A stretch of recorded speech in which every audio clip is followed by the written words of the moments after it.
오늘 말씀은 우리 요한복음 15장 12절로부터 17절까지 말씀입니다. 우리 함께 읽겠습니다. 네, 27절까지 말씀입니다. 내 계명은 곧 내가 너희를 사랑한 것 같이 너희도 서로 사랑하라 하는 이것이니라. 사람이 친구를 위하여 자기 목숨을 버리면 이에서 더 큰 사랑이 없나니 너희가 나의 명하는 대로 행하면 곧 나의 친구라. 이제부터는 너희를 종이라 하지 아니하리니 종은 주인이 하는 것을 알지 못함이라.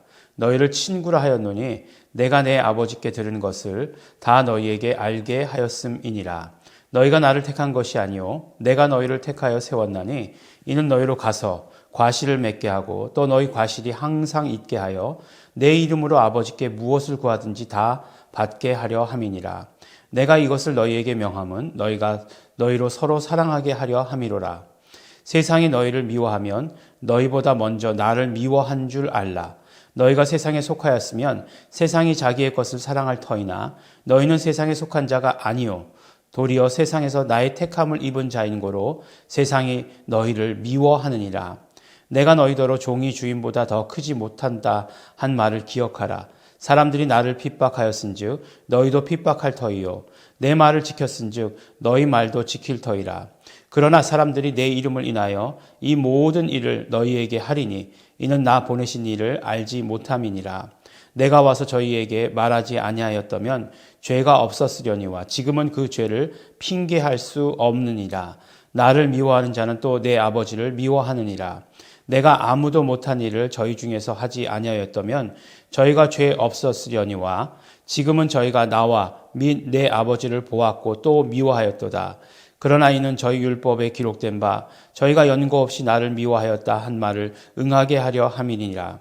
내가 아버지께로 너희에게 보낼 보혜사 곧 아버지께로서 나오시는 진리의 성령이 오실 때에 그가 나를 증거하실 것이요 너희도 처음부터 나와 함께 있었으므로 증거하느니라. 아멘. 우리가 성경을 볼 때에 성경에서 아주 중요하게 생각하는 것 중에 하나가 무엇이냐면 관계입니다. 관계.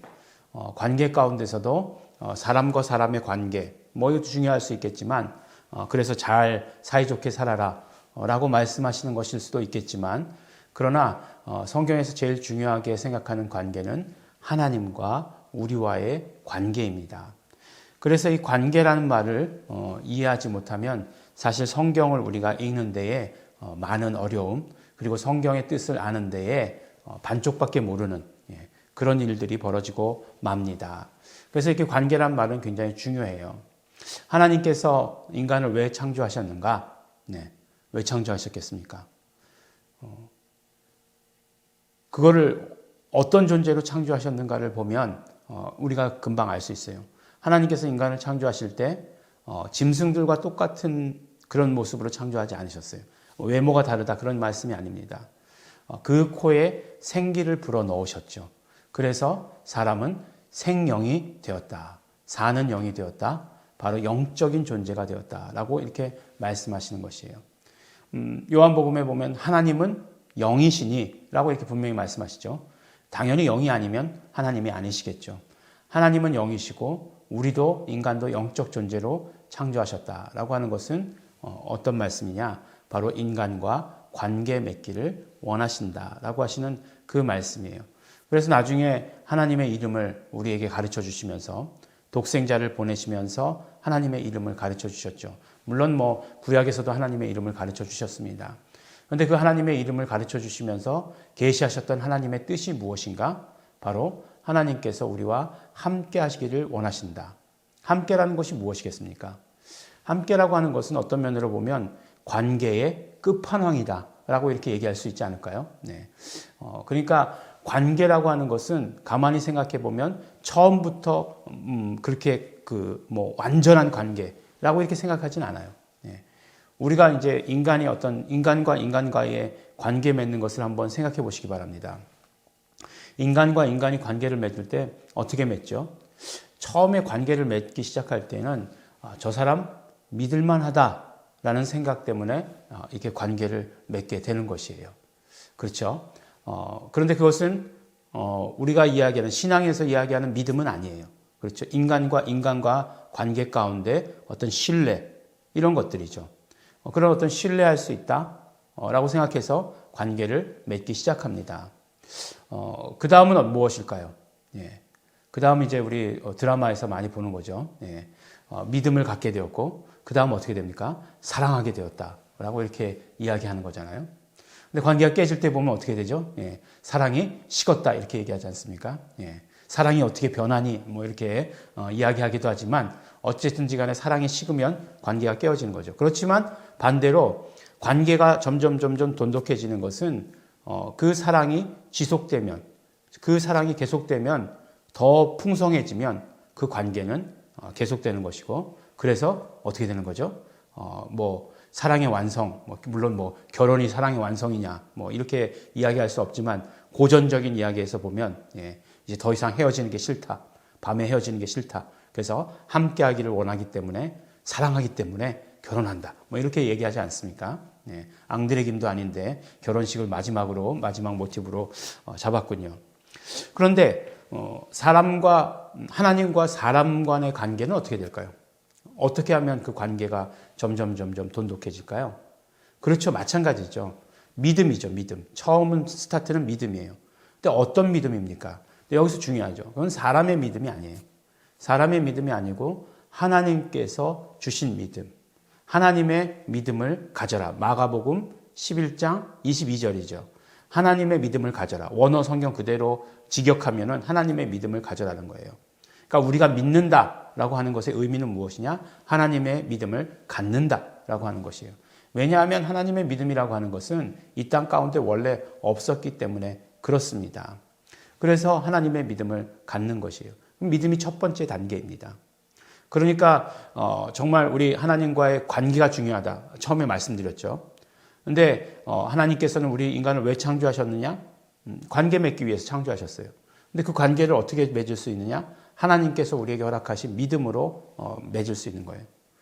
하나님의 말씀을 거부했을 때 관계가 깨어졌죠.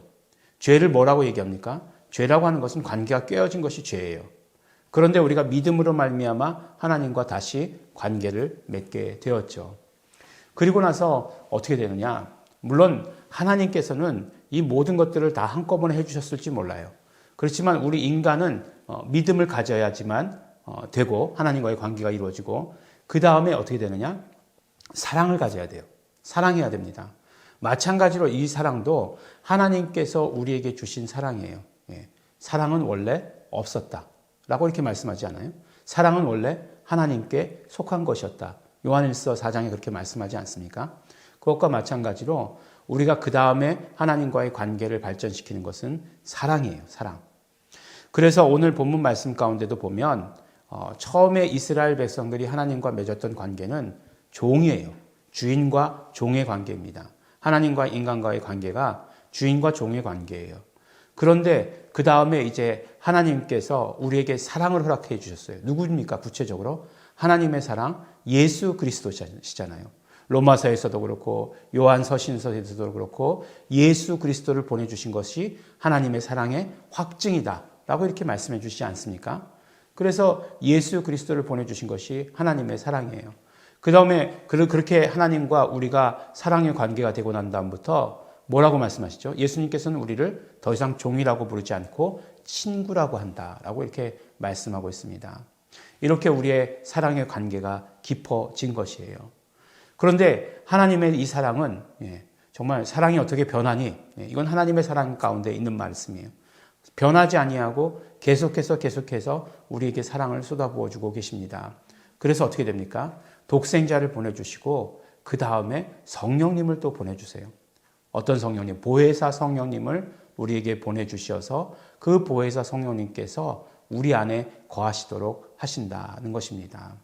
이때부터 이제 우리는 정말 그 하나님과의 사랑의 관계 가운데에서 이제 어떤 절정, 하나님 사랑의 가운데 끝판왕을 경험하게 되는 거죠.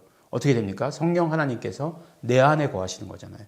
그러니까 내 안에 거하시니까 나는 하나님의 사랑을 온전히 받고 있는 자라고 하는 것을 우리는 알 수 있는 거죠. 하나님과 언제나 함께 하는 것이잖아요. 그렇기 때문에 하나님과 함께 한다는 것은 하나님의 사랑의 끝판왕이다. 하나님의 사랑의 절정이다. 하나님의 사랑의 모든 것을 경험하고 있는 것이다 라고 하는 것을 우리는 경험해야 합니다. 성령님이 오시면 우리에게 유익이라고 하셨죠. 근데 사실은 교회의 유익이란 말씀이죠. 그냥 단순히 어떤 능력을 갖게 된 것이 유익이 아니라 그것이 유익이 아니에요. 하나님께서 우리와 함께 하신다. 그것은 하나님께서 우리를 사랑하셨다. 계속 사랑해 주신다. 하나님의 한없는 사랑으로 쏟아부어 주신다. 라고 하는 사실을 우리에게 말씀해 주십니다. 그렇게 사랑해 주시고 그 다음에 예수님을 증거하시죠. 성령님은. 그리고 우리도 마찬가지로 성령님과 함께 있음으로 말미암아 우리도 예수 그리스도를 증거하는 자가 되는 것입니다. 우리가 하나님을 사랑합니다. 예수님을 사랑합니다. 성령님을 사랑합니다. 그것의 아주 극단적인 표현이 뭐라고요? 예수를 증거하는 것이다 라고 오늘 우리에게 말씀해 주십니다. 우리 안에 성령님이 계십니다. 우리를 친구라고 부르고 주고 계십니다. 하나님의 사랑이 우리 가운데 충만하신 것을 말씀해 주시고 하나님의 사랑이 우리에게 정말 한없이 부어주고 계시다라고 하는 사실을 우리에게 말씀해 주시고 계십니다. 사랑받는 자가 해야 되는 것 무엇입니까? 사랑해야 되는 것이죠. 어떻게 사랑합니까? 예수님을 증거하는 것으로, 예수님을 드러내는 것으로 우리 사랑하시는 우리 성도 여러분들 되시기를 예수 이름으로 축원합니다. 함께 기도하겠습니다. 하나님 아버지 감사합니다. 오늘도 하나님의 사랑을 받는 자 되게 하여 주신 것 감사합니다. 독생자 예수 그리스도를 보내주시고 또한 성령님을 보내주시어서 우리를 사랑하신 그 사랑을 알게 하여 주신 것 너무나 감사하고 고맙습니다. 하나님 감사합니다. 사랑받는 존재 되게 하여 주신 것 감사합니다. 성령님이시여 함께하여 주시옵시고 그러므로 우리의 입술을 주장하여 주시옵시고 우리의 입술이 언제나 예수 그리스도를 증거하게 하여 주시옵소서 감사드립니다. 예수님 이름으로 기도드렸습니다. 아멘. 함께 기도하실 때에 이제 우리 하나님의 사랑을 받는 자 되게 하여 주신 것 우리 감사하시면서 이제는 그러므로 우리가 정말 성령님께서 우리와 함께 하시니 성령님의 뜻, 성령님의 사정에 따라서 예수를 말하는 자, 예수를 증거하는 자, 예수를 변호하는 자 되게 하여 주시옵소서. 성령님 우리를 도구 삼아 주시옵소서. 다 같이 통성으로 기도하시겠습니다.